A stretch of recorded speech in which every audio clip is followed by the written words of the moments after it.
Salve, salve! Vamos falar agora sobre pitch. Nós vivemos em um mundo lotado. Todo mundo que precisa pegar metrô para ir para o trabalho sabe bem do que eu estou falando.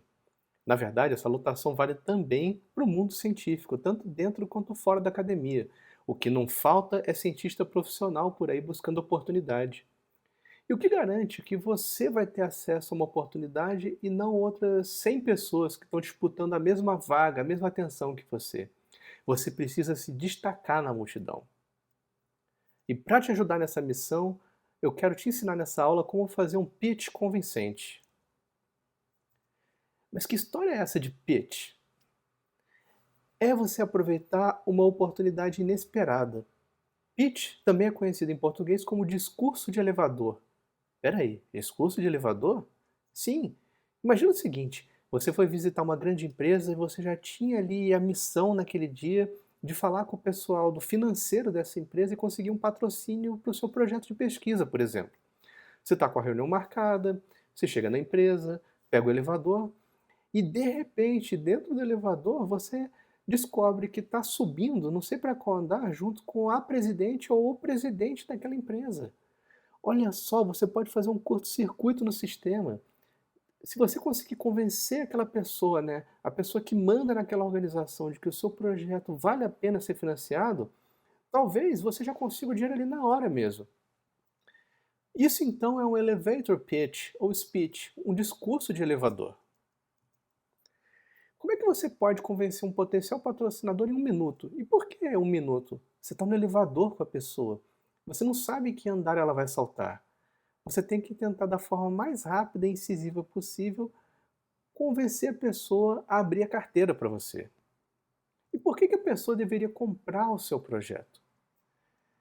Aí você deve se perguntar: peraí, poxa, mas eu não trabalho com negócios, com vendas. Quando é que isso vai ser útil para mim na ciência, né, na academia ou em outras carreiras científicas? Por exemplo, quando você estiver num congresso. Você já apresentou pôster em congresso? Se for um congresso grande, assim, de um tema mais amplo, às vezes o seu pôster está concorrendo com centenas de outros pôsteres ou até milhares de outros pôsteres por atenção. Você precisa então, primeiro, atrair pessoas para chegar até o seu pôster e tentar saber um pouco mais sobre o seu trabalho, e na hora que a pessoa te faz uma pergunta, aquela é uma oportunidade de ouro de fazer um pitch para tentar convencer a pessoa de que você tem uma mensagem relevante para ser compartilhada com a comunidade. Uma outra situação também que pitch é muito útil é defesa de tese. Imagina uma defesa de doutorado, por exemplo. Tanto na hora da apresentação oral, quanto na hora em que você for passar pela arguição da banca, você precisa de fazer vários pitches para convencer, primeiro, de que você merece aquele título de doutor ou de doutora.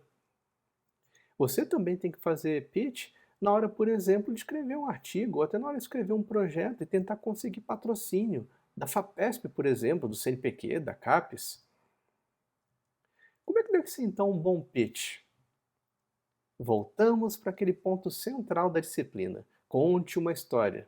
Você tem que ter um argumento, um roteiro e uma moral da história, fazer uma boa narração. E você precisa saber com quem que você está falando, né? Quem você quer convencer, para quem você está vendendo o seu projeto, a sua ideia. Como é que deve ser um bom pitch, então? Ele deve ser formal, afinal de contas existe uma assimetria de poder, né? Você está falando com uma pessoa hierarquicamente superior a você, então você não vai se dirigir a essa pessoa da mesma forma como que você fala com um coleguinha de turma. Um pitch tem que ser objetivo, você tem um minuto ou menos para convencer a pessoa, não dá para ficar enrolando. Você tem que mostrar convicção, você acredita na sua mensagem, você acredita que tem um bom produto para vender. Um pitch precisa também ter buzzwords, ou seja, algumas palavras-chave que estão na moda naquele momento e considerando o contexto do seu projeto ou do seu artigo, da sua palestra. Então é muito importante você usar essas palavras sexy, né, palavras buzzwords, para você poder conectar a mente do seu interlocutor ao contexto no qual você quer vender aquele projeto. E tem que estar muito clara qual é a expectativa do seu projeto, o que ele vai trazer de bom para o mundo. Ou, se no caso for uma palestra sobre algo que você já fez, o que o seu projeto já trouxe de bom para o mundo. Existem grandes perguntas que você deve responder para você mesmo ou você mesma na hora de fazer um pitch. Qual problema você quer resolver? Resolver esse problema é importante? Em qual parte do problema você vai focar? Dá mesmo para chegar a resultados conclusivos? E a resolução desse problema trará algum avanço acadêmico ou aplicado? Se você não souber responder essas 5 perguntas de forma convincente, você não convence nenhuma outra pessoa.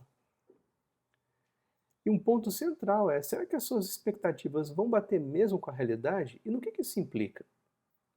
Um bom trabalho científico geralmente tem uma hipótese.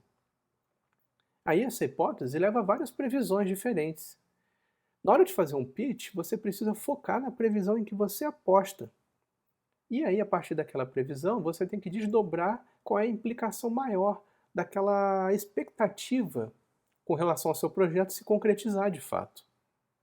E tem que estar muito claro na cabeça o que é que você está vendendo, no fundo, né? Qual é o seu produto no sentido amplo? Todo trabalho científico, de alguma forma, fala de relações entre variáveis, porque são relações entre variáveis que constroem fenômenos no mundo natural. Aí pode ter várias formas dessa relação, né? Você tem ali os seus pontos empíricos, que são medidas que você tomou na natureza, né, no mundo real, concreto. Você tem generalizações que você faz, como uma reta de tendência, por exemplo, né? Olha só, isso aí é um pensamento bastante indutivo. Fazer uma reta de tendência é pensamento indutivo. E você tem pontos-chave nesse tipo de análise, que é, por exemplo, o tamanho do efeito. No caso de uma relação aí, de uma análise de regressão, você tem o coeficiente angular, o beta. Lembra lá da fórmula da equação que rege uma regressão? Você tem o y, né, que é a variável do seu interesse, a resposta, variando em função de uma constante e variando em função de um x, né, que é o seu fator, só que esse x é modificado justamente por esse coeficiente angular, por esse beta. Além disso, você tem um ajuste do seu modelo, o r² no caso, né? Ou seja, o quanto aquela reta de tendência explica bem o espalhamento dos pontos. Só que na hora de fazer um pitch, o que você está vendendo nesse caso é o beta. Ou seja, é toda aquela lógica que você construiu na sua cabeça com base em evidências, e essa lógica te permite dizer que você consegue estimar um tamanho do efeito e você consegue saber o quanto aquele x faz o seu y variar. É isso que deve ser o foco de um bom pitch.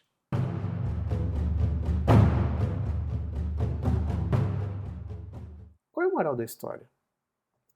Eu gostaria que você se lembrasse dos seguintes pontos.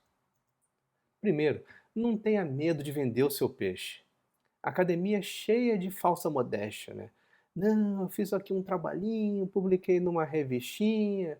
Para com falsa modéstia. Nada é mais arrogante, nada é mais hipócrita do que falsa modéstia. Se você fez um trabalho bom e você acredita no seu trabalho, venda o seu trabalho no sentido amplo. Não estou falando de vender ali dinheiro necessariamente. Estou falando de convencer os outros.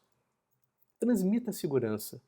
Se você não transmitir um bom ethos, se você não parecer que você entende daquele assunto, não adianta nada você entender de verdade daquele assunto. Conheça os pontos fortes da sua ideia e ressalte esses pontos num bom pitch. Conheça o seu patrocinador no sentido amplo. Não precisa ser só o presidente ou a presidente de uma empresa ou uma agência de fomento. Às vezes você está disputando atenção, como eu te disse, né, numa sessão de pôster de um congresso. Ou você está disputando, por exemplo, espaço para o seu artigo numa revista. Então você tem que conhecer aquela pessoa que pode te dar ou não a oportunidade que você quer. E você tem que falar o que aquela pessoa quer ouvir, sem mentir, é claro, apenas reforçando os pontos que vão de encontro aos interesses da pessoa. E acima de tudo, pratique, pratique, pratique. Quando você tiver acabado de elaborar o seu projeto, comece a elaborar pitch sobre ele. E pratique, pratique muitas vezes. Você tem que estar pronto ou pronta para assim que a oportunidade aparecer, você agarrar a oportunidade com unhas e dentes.